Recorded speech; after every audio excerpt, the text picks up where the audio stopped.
Welcome to the Veteran Spouse Network podcast, brought to you in collaboration with Coming Home Well. I'm your host, Hannah O'Brien, both a veteran spouse and the program manager for the Veteran Spouse Network. On each episode of our show, I will host different guests to learn more about the stories, unmet needs, and resources available to our military and veteran families. We're the show that's making space for your stories, so that here you know you're never alone. Welcome back to the Veteran Spouse Network podcast. This month, I am very grateful to be welcomed by two female veterans and spouses I am lucky enough to get to work with to discuss military sexual trauma. Sexual harassment and assault unfortunately occur not just in everyday life, but in the workplace as well, and the military is no exception.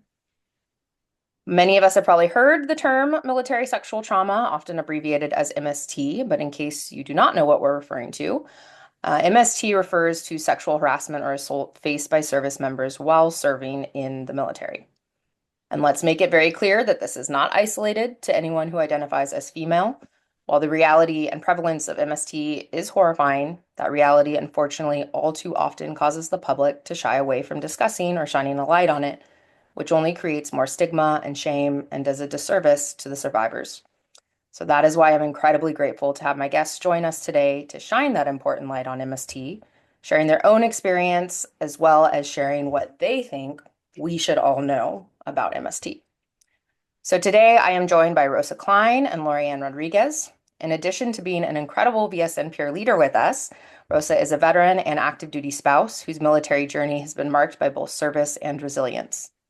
Listeners may already know Laurianne, who serves as the VSN Program Manager and is also herself a veteran spouse, and former Sexual Assault Response Coordinator, or SARC, for the Air Force. Ladies, I'm so grateful to have you both here to discuss this important topic, and I'd love to turn it over to each of you to share anything else you'd like to about your kind of experience, connection to our community, anything you want our listeners to know about you before we kind of get into our topic. Okay, I guess I'll start. I'm Laurianne. I'm the program manager here at the VSN, and I've been at the VSN for the last 3 years. However, I'm also a veteran, as Hannah mentioned, and a survivor of sexual assault. While on active duty, I wanted to empower others to speak out because I wanted them to be able to feel safe and to be able to find their voice when I couldn't. So I started the process. I went to my commander and applied. I became a certified victims advocate. And then I served as a SARC, Sexual Assault Response Coordinator. And I still consider myself an advocate in this space today, regardless if I'm working with the military and veteran population and their families, or if I'm volunteering at my local crisis center. I'm passionate about this issue, but I still speak from a place of vulnerability around this subject and can be rather guarded in talking about it. I guess I'll turn it over to Rosa. Thank you, Lorraine. I'm Rosa. I was in the Air Force for about 10 years. I've been out for quite some time. While I was on active duty, I experienced MST, and I guess back then there wasn't really information as much as there is now. Um, so I'm just here to kind of, talk about it and share, kind of how it was for me. And hopefully, this gives the listeners, if they want to like, I don't know, get resources and stuff for themselves or for family members. Um, but yeah, I'm just here to expand on that. Well, I And thank appreciate you. you both. I think just the fact that we're having the conversation in general, right, is so helpful. No matter who may be listening right now, whether this is something you experienced or like Rosa said, we serve family members a lot. So being just aware that this is something um, your service member or veteran loved one may be dealing with as well, and how you might be able to be more aware and support. Or if you just want to be an awesome advocate and be aware that this is a thing and how you can support people who have gone through it. So thank you both so much. Um, I think an easy place to start is, as those who have had this experience as veterans yourself, who have been in this community and are still involved in this community, what do you think is important for spouses and family members to know about MST? Okay, this is Rosa, and I guess I just want everybody to know that there's resources available. Um, Even if you are like in a rural area, now with technology and stuff, there's a lot of resources online through Zoom sessions. And yeah, that's one of the main things that I would like them to know that there is help out there. Yeah. That's important, and that I imagine, I can't say that, you can feel very alone. So knowing there are places you can go is huge, no matter where you're at. And I imagine that wasn't always the case, as you guys were talking No, about back in the day. no, it wasn't. Right. Yeah. Go ahead. It's fine. I guess what I would say is I think a lot of times when people think about trauma related around the military, they think combat. And I would like our spouses and family members to know that it may not have been combat or even deployment or anything related to that, that this may have happened and this may be a part of your veteran's story.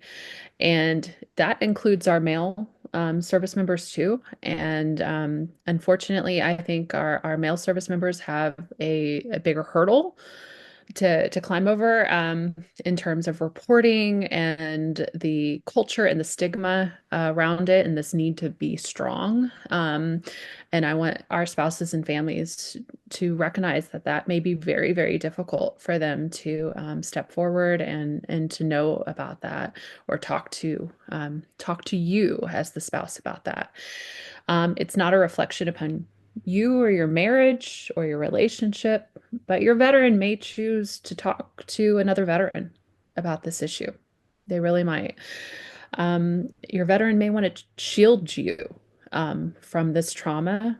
They may not want to appear dirty or broken in your relationship. They just might want your relationship to be detached from what happened, and they may not want to burden you with it.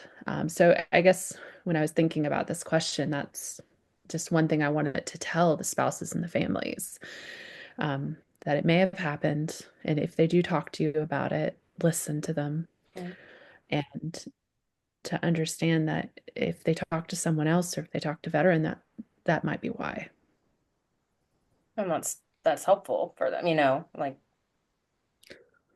everyone has their I own agree. way of, yeah, right, right. I mean, yes, of course, everyone's different, but um encouraging, I imagine, whatever they do find helpful to them. And I think about that a lot too from, other stuff we encounter with our participants of they do have those feelings sometimes as the family members of like, well, they don't want to talk to me about it. So that means like, something's wrong here, and everything you just said, Laurianne, is spot on of like, there's a lot that can be going through an individual's head as to why they're not sharing something or why they might choose to share it in a specific place and not with a partner. You might be their safe place. In all honesty, you might be their safe place. And once they bring that sort of stuff that happened while on active duty into it changes, they might feel it changes the relationship dynamic. Yeah. Yeah, that makes sense. You guys brought up too, kind of talking about disclosing in general, like, and some barriers to that, which I'm sure there are many.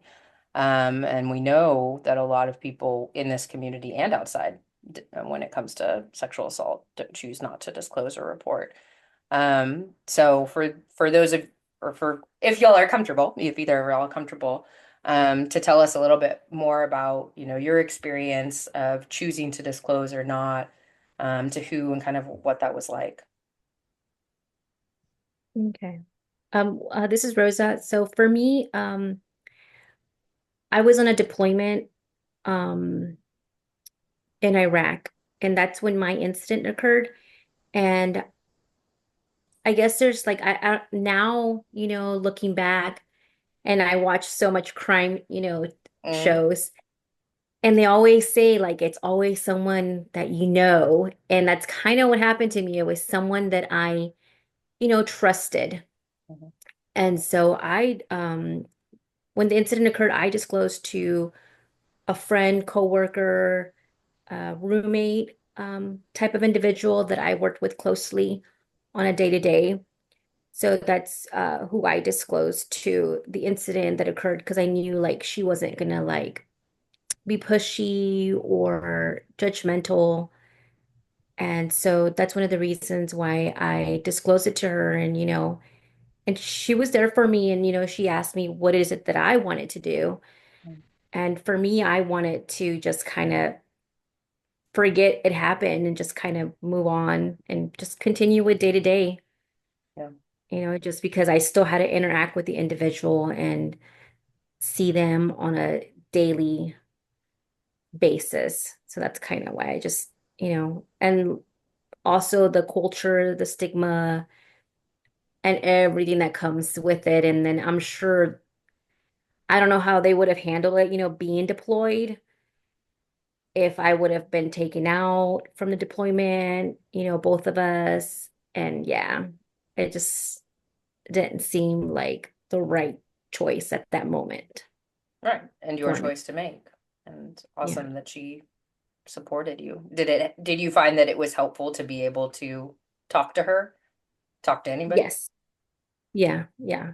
It was just having to just, even if it was like something small, like not a big, storyline to it, but when I told her, but it was just helpful just having it out there that I told someone. And yeah, And someone you trusted. someone I trusted. Yeah. Yeah, because the incident was different, because I told her, she was the first person, and the second person was my spouse that was in the States. And Mhm. when I told my spouse, it was he didn't really like validate it. It was kind of like, well, what did you do Mm. to put yourself in, that situation? And this is an ex-spouse that I'm talking about. I was We're kind of no hoping you were longer going to say that. together. Yeah, I was like, well, we're no longer together. But yeah, and that was like a total like shock to me, because I didn't know how to react. It was kind of like, wow, the person that I married and that's supposed to be there for me kind of turned it around. It was like my fault all of a sudden. So that was really confusing, especially at, such a young age and being married. And from, yeah, the person you're supposed to be able to trust the most. Exactly. So, an unfortunate example of, yeah, how not to react when someone discloses to you. Exactly. Yep. That is unfortunate. I can say I had good disclose stories. When I reached out first, it was my boyfriend at the time, now my spouse, and told him first. We were in training, and there was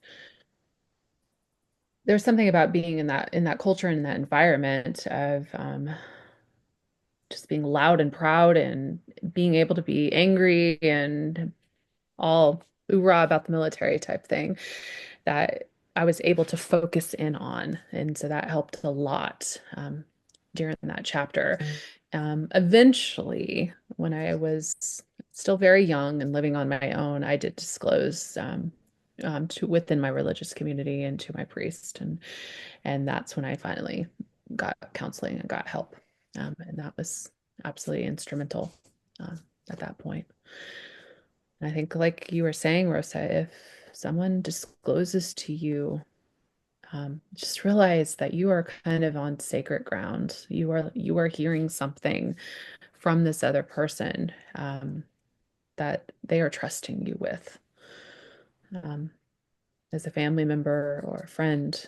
Um, just realize that. Listen, sit with them, and listen. I guess I can't say listen enough when someone chooses to disclose to you.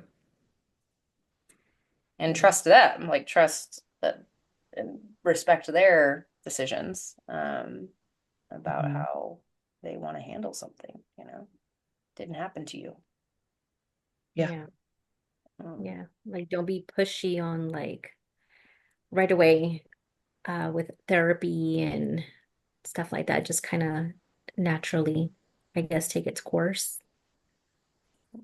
I in a mean, so sense. often when we support someone and just are there for them, like, we can help them realize what they need when they need it, like you're saying, like, and when we try to do stuff before we're ready, it doesn't work. Doesn't help. No, Yeah. no. People have the urge to want to solve the problem. And this maybe what they need from you right now is to listen. Yeah. What do Yeah. we Because one, always say to, like when we're doing anything, right? There's literally you can do no harm by listening, like, and you can do a lot of good. yeah, that's true. So, Yeah. Like, like taking its own, like when I tried to go to therapy, I guess I wasn't ready. I think it's just kind of like, I was going through the process, but I wasn't ready. I wasn't like fully committed. So, and it took me years to try to like finish the therapy because I kept pausing it when it got too like intense and I would just like Mhm. quit.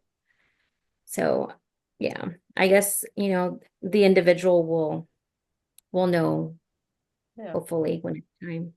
Listen to mm, yourself, trust yourself. Oh, don't know. for sure. Well, you both shared talking to or disclosing to a romantic partner. And we had talked too about like, obviously this is a type of trauma that can very severely impact relationships, right? It brings up issues of trust, safety, intimacy, all sorts of stuff. Um, so for whether you feel comfortable speaking to yourself or just generally how you've seen that this can impact relationships with an intimate partner. I imagine a lot of our loved ones listening, that could be helpful to them. It definitely impacted my relationship. Trust is hard. All my relationships, trust is Right. hard. There's always this need to want to feel safe. Um, because I'm religious and a practicing Christian, there was a lot of shame and guilt associated just with that, of having put myself in a situation where something like this could happen, and this overwhelming sense of feeling dirty and the intimacy of giving myself to my husband in that context of a Christian marriage, but also this feeling of being dirty and the shame associated on how did God see me then. So there was absolutely, it wasn't just my relationship with my husband, but it was also my relationship in our Christian marriage and my relationship with God. So there was very much so an issue of moral injury associated to this for me. Um, and that's been an ongoing battle um, with how I've dealt with this assault. Thank you. Um, for me, Rosa, I guess it would the same as Lorraine, like trust issues is big. Um, it definitely has impacted past relationships and current relationship. Um, I wasn't in the best relationships, I guess I would say. There was a lot of emotional, domestic, and like violence like that. And it was just yeah, it's you just don't know how to like get out of it, get the help that you need. So you think everything's just kind of okay, that you're in an okay situation, but you're really not. But those were some of the issues that I've dealt with. And currently in my relationship, it's just the like the intimacy, sometimes like my sex drive is low and his is high, so we're like on two different levels here. I do have a lot of insomnia.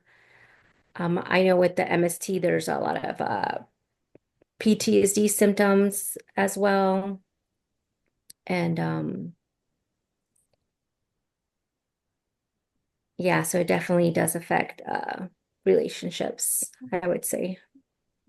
Is there Insomnia is anything you real. would want to tell partners? Like, I mean, I think that's so helpful, but like, um, I mean, like something I'm thinking of just listening to y'all is like as the partner is like, don't take it personally, right? Like it's not about you, so certainly don't make it about you. But you know, anything else you think like you'd want to tell a partner who might be trying to understand or support a loved one when it comes to their intimate partner relationship. Hmm. Be gentle. Be patient. Yeah. Allow that relationship to grow, and maybe allow the spouse, the survivor spouse, to initiate intimacy in your relationship with your partner. Um, be patient if it doesn't happen right away or all that often, or if it's difficult in that sense, because it can really take some time. And Yeah, I knowing, agree with that. go ahead, Rosa. Patient. Oh no, I was just agreeing that I definitely agree, like, being patient. And yeah, that's one of the things that I struggle with is being patient because, I want answers now. No. But yeah, being patient, like Lorraine said, and I guess maybe trying different alternatives, Mhm. if traditional therapy doesn't work, Oh, then I don't know what kind of other non-traditional therapies there would be. Maybe meditation. I don't okay, know if all that's one. sorts of stuff. Yeah, Be open. we Yeah. offer meditation now at the VSN. Peer support. Listening to this podcast. No, I'm just kidding. For sure. All that good stuff. Um, so we talked about disclosure, and then there's obviously a difference between disclosure and like engaging authorities, whether that's within or outside of the military community. Um, and anyone who knows anything about this knows it's really common for those in the military not to report within the system and have probably, let's be honest, heard horror stories about those who do. Um, so I'm curious, and you guys have talked some about it, but anything else you'd like to say about why you think service members may choose not to report incidences of MST? Um, Long list. yeah. Well, definitely the culture, once you go into basic training, it's kind of like shut up, listen, and do as you're told. That's, the basic right there. And for me, I didn't report it because um everything that comes with it, like the shame and having to face the individual and then, having to repeat it to probably a bunch of people and then um maybe a backlash of like, friends of that individual. They might, come up to you and be like, "What are you doing? That's not cool." But I didn't report it for all those reasons and mostly because um I knew this person, I trusted this person, and every time I would go into the workplace, he had his little family picture and everything there. So I I didn't report it because of lives ruined, I guess. Having that picture there that I would see with his family kind of, tugged at my heartstrings a lot. And that was probably the number one reason was, career destroyer, I guess, not ruin lives. Mm. And Wow. that's actually, I'm really grateful for your honest answer because I think that also shows the complexity of how people can feel and, all these different things that might be going through one's head about why they're choosing to do something. And I imagine some might be surprised by that, but so thank you for that very honest answer. You're welcome. I mean, I think with me, it was a training environment, so I was fearful of retribution and not being able to complete the training and what would happen, and my military career cut short. In all honesty, like would I be able to continue on and serve and the way I wanted to serve? On active duty when I was the SARC, I saw a lot of just fear about reporting. And how to report and if it if anything would be done if they reported and was it worth it, like to because Rosa, you talked about the culture, like absolutely the culture within the unit and breaking that bond that you have with your fellow service members, and bringing this big issue to light, and there's a lot of fear associated with reporting because of that, our families and our civilian counterpart, they fear to report too. Absolutely. Um, I mean, it's a big problem with this issue everywhere. But I think that just very deep and entrenched culture of the military makes it that much more problematic for our community. Yeah, when a community, I mean, it's like your job, it's your community, it's part of your identity. Whereas, civilians, it might be touching one of those things or none of those things. Not to say, not to compare at all, but yeah, there are a lot of layers when it's involved in the military community. Yep. Yeah. Um, I'm actually going to jump to a different question because I feel like it's related to this one. So speaking from kind of that more, you worked, Laurianne, in this role of the SARC of people who are there to support survivors. So I'm curious because when you guys were talking and answering that last question, I was thinking like, do they talk to y'all about this? Like, was that something that was known that this could happen and here's what we as the DoD think about it and here's what you can do about it. Um, and I know that has come, as many things have, a long way. So I'd love to hear just from your understanding, and honestly, either of your understanding for that first question of like, was this something you had been talked about to and how to handle this if it were to happen to you while serving? No, at the time that it happened to me, no, it was not talked about. Um, I became the SARC because, in all honesty, it felt like this program was being stood up as a knee-jerk reaction to some of the scandals that were happening at the time at the Air Force Academy. And it felt like it didn't have its legs underneath it fully as a program. We had issues of walking with survivors um, through the rape kit at the hospital. And people don't realize that your body is a crime scene now. And it is evasive and it is very difficult, long, hours long procedure. And some of the issues afterwards of billing, who were they going to bill? The survivor airmen? Because at that point, TRICARE health insurance didn't cover the rape kit because it was considered not a medical necessity. It was an investigative tool. And so there were a lot of those sort of back end things with this program being stood up.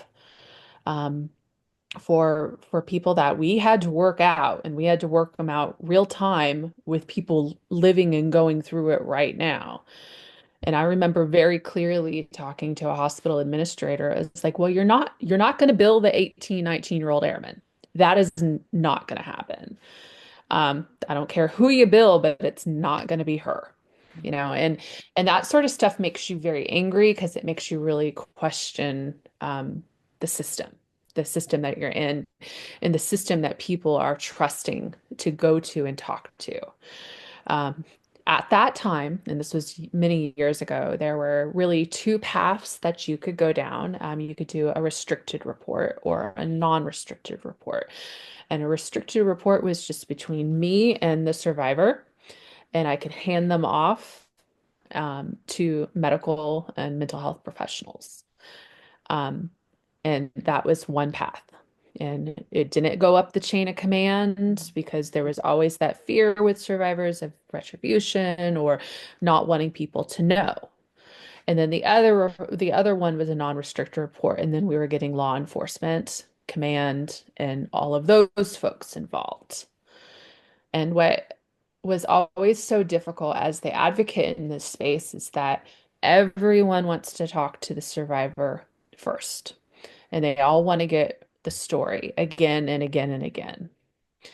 And I very, if OSI, Office of Special Investigations, got to the survivor first, I might not even have been brought in right away. And I'm so thankful that there's been a lot of changes to this program and a lot of policy and how it's handling and how it's run. And at that point, I was only working with active duty service members. Um, and I don't know how much it's expanded to working with families or if they've even gone that way. But that was when training started happening too. So at that point, when airmen would come into the military, then we would do mandated training around sexual assault and the risk of it, and what happens and what do you do if this happens to you. But before that, no, it was not. It didn't happen. It wasn't trained on. That's shocking. Yeah, yeah, yeah. And I hate to say that we had to learn as we went, but very Hmm. much so in a lot of ways we learned as we went. And I just hope that learning curve wasn't too reflective to the survivors that I was working with. You know, we really tried hard to shield them. Yeah, that could be So, scary. Have go ahead. all that, all those people, you know what I mean? Like having to retell that story all over again. Yeah. That's too much. I honestly think DoD was amazed at the floodgate they opened when they stood up that program. Honestly, I don't think they had any sense of understanding of how many people would step forward, and these people expected justice. And it just, the legal system wasn't there, and the medical system wasn't there for them necessarily. Like, we were going to civilian providers off, in the hospital to receive this care, and it was um, behind the scenes, and hopefully willing to the survivor, we didn't come across that way, but it felt very, very rough, a rough initial start, because I was only the second class of like trained victims advocates to Mhm. be when they started up back in So the early two. my understanding of what you said kind of is like the restricted report is basically just to get the survivor their own personal supports and care. Yeah, And I don't then care. the non-restricted is more the justice angle. Um, Yeah, you get the command involved, you get the Office of Special Investigations and legal side of it involved. so you said that's kind of surprising that you said you saw so many come through with that. Do you feel like you saw more going through the unrestricted route than the restricted? Hard to say. Probably about even. Yeah. Um, yeah. And then there was also that you could call in and people would just want information on resources that we could point them to. Yeah. And you'd So encourage them to come in and talk to you. But at the end of the day, the most important thing is you want them to call and to get resources and get the help that they need. Yeah. Maybe that first step is just calling. Well, it sounds, I mean, and no, we don't 100% know exactly how it's changed and all that stuff. I certainly hope it has. But you guys, sounds like you guys, especially you, Laurianne, had the right intentions in trying to get it to where it needed to be so early on. Very Mm. much so. Um, I think a lot of I think a lot of survivors during that time period, part of their unit, like Rosa, you've talked about the culture of the unit, Mm. but it's also of how it was handled in the military, how they handled these cases, um, the legal side of it, if it was handled at all, and maybe the sense of like organizational betrayal if it wasn't handled fairly, or they felt they weren't heard or seen or validated um, by not just their unit or by their relationships with their spouse, but by like big military, big Air Force, or big whatever branch they happen to serve in. Um, yeah, because it was a new thing, and not that assault wasn't new, but during this chapter of how they dealt with it was new. Yeah. And I'm Yeah, I glad you don't brought that up. remember. Oh, go ahead, Ross. Oh no, I was just saying like I don't remember either them like, if something happens to, how kind of when you're like a parent and you tell your child like if anybody touches you inappropriately, you need to come tell me or tell a grown up. They didn't really tell us that. It was more of like all I remember vividly that they would tell us over and over again is like no sex during deployments or you know what I mean? Article 15 automatic. That was like the biggest thing Yeah. that they would like advertise, I guess. So, Yeah, that's so true. It's this level of like fraternization. They would rather talk about that than talk about some of the dangers of that. And, that was, oh, don't fraternize, no sex during deployments, don't, or training, like in my Yeah. environment. And, it, yeah, then okay, you need to be safe and you need to know how to keep yourself safe. And what do you do if something happens? And so I am saying I'm thankful that the military had did stand the SARC program up. I think it's called SAPR now, and that they have mechanisms in place to address that at least. So they've come a long way. yeah, with any big bureaucracy, and that's probably one of the biggest. Stuff is a lot slower than things are happening in real time, which is really unfortunate. And I'm glad you brought up like organizational betrayal because you mentioned moral injury earlier as like, and Rosa, you mentioned PTSD, right? Like this is a trauma, right? And so the normal things that can occur and develop from experiencing a trauma can happen, but then on the moral injury front, you can have, there's so many layers depending on how it's handled by who, um, that someone could be trying to separate, like you guys are saying years later, depending on what people did in the moment or over time. And um, I think that's a helpful reminder for loved ones too, is stuff can be long lasting and stuff can come up unexpectedly, no matter what it is. And so, Yeah, one of my favorite sayings is healing is nonlinear. mm, Because it isn't. It's non-linear. You're going to bounce back. Somebody's going to say something. Um, and you'll find yourself in this pivoting off down a rabbit hole over here. And yeah, it's hard. And that's part of that trust thing that we talk about. And it's part of just the reaction of dealing with big bureaucracies and your organization. And yeah, it's hard. But your personal journey and how you choose to handle and heal and who you trust with and your family and your relationships, um, you know, to the veterans out there, that's very much your journey. And be brave, be brave with it. and kind to yourself. Um, well, I always love to, before I kind of ask my last question, I never want to cut anybody short if there was stuff we feel like we missed or that's really important that we want to make sure we discuss or people know. So I want to just open the floor if there was anything else on this topic or on any of these questions that we've talked about that we felt got missed in our conversation that you guys want to bring up. I guess also I know for me, one of like the things that I noticed was my work kind of started getting impact Mm, by, I guess, symptoms that I didn't even know was happening to me. But I know my work started being affected. I was all of a sudden having these like anxiety fears during work where I would like find myself crying for no apparent reason.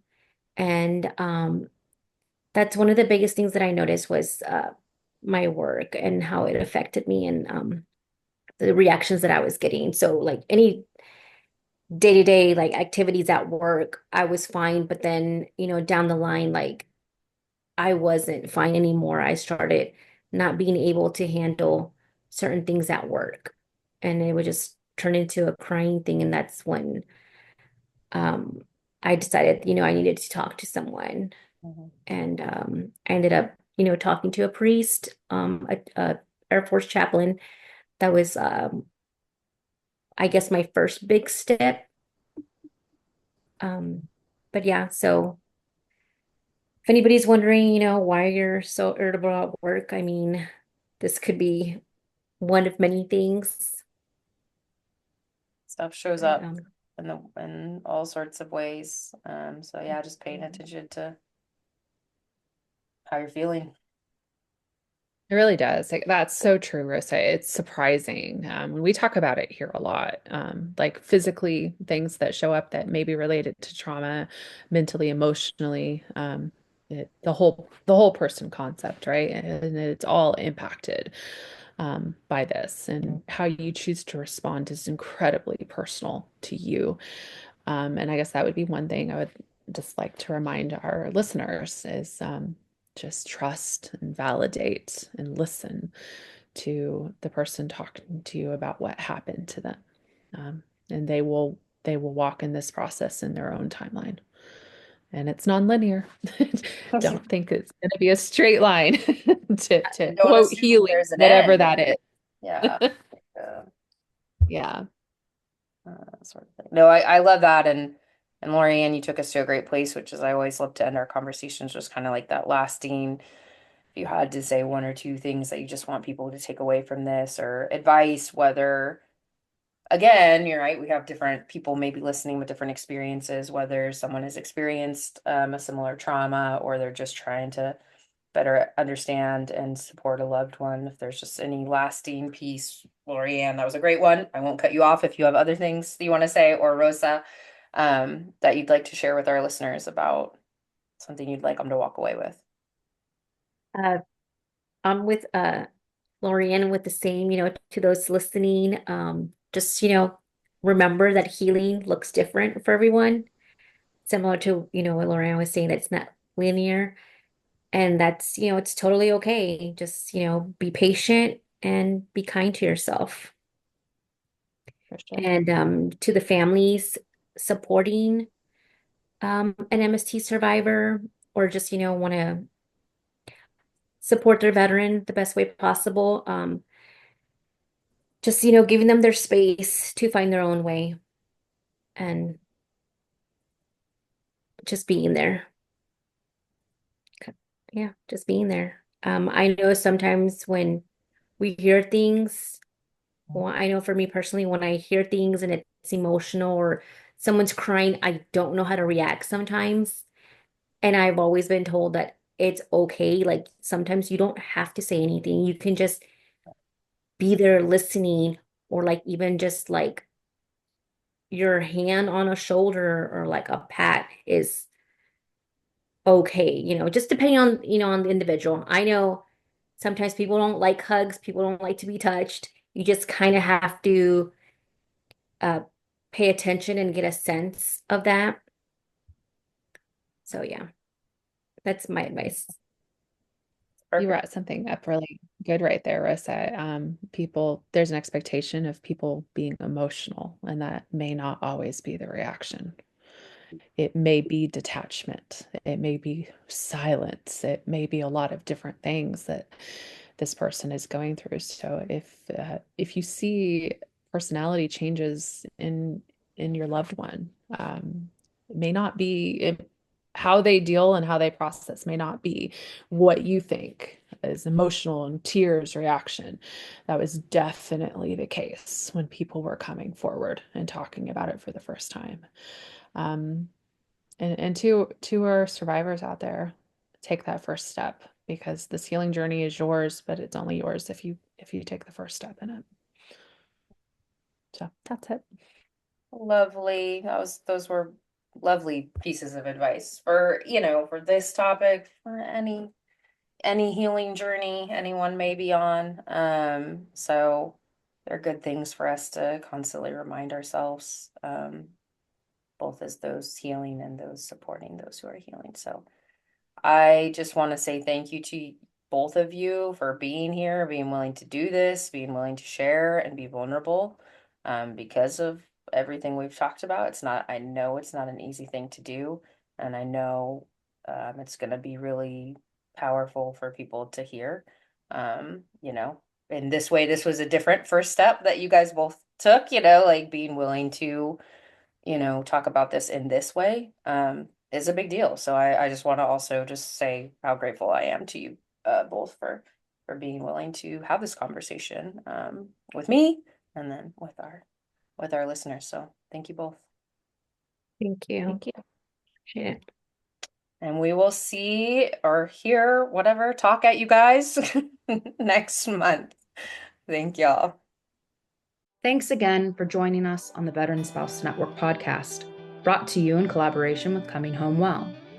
We thank you for listening today and hope today's session left you feeling a little more connected or gave you some insight into the experiences of our military and veteran families.